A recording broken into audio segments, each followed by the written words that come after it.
રાતે દિવસ હોય કે રાત હોય ધ્યાન રાખવું પડે થોડું ખેતરનું. આપણે આ રીતે વોક કરવા જઈએ ખાસ આ સિઝનમાં તો વધારે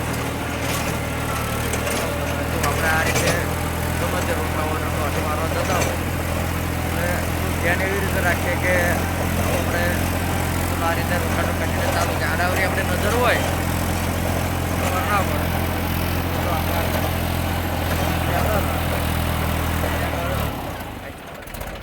છે અને ઈંડા મૂકેલા છે. આપણે આ લઈને નીકળ્યા હતા આપણે આ નજર પડી આગળ એટલે તરત આપણે થોડું ધારમાં દબાઈ લીધું.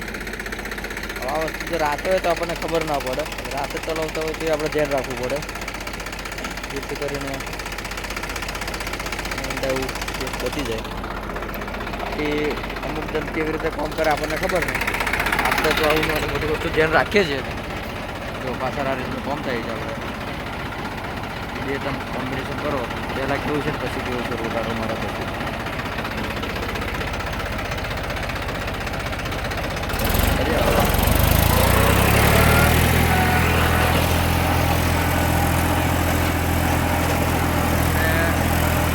ખેતર માલિકને પણ થોડીક ધ્યાન આપવા જેવું કે કંઈક આવી જગ્યાએ જો ખેતરમાં ઈંડા એવું હોય તો એમને કંઈક ત્યાં આગળ માર્કિંગ કે કંઈક લાકડું બાકડું રોપી દે તો ટ્રેક્ટર વાળા જે ભાઈ આવે એમને ખબર પડે કે આ જગ્યાએ કઈ છે.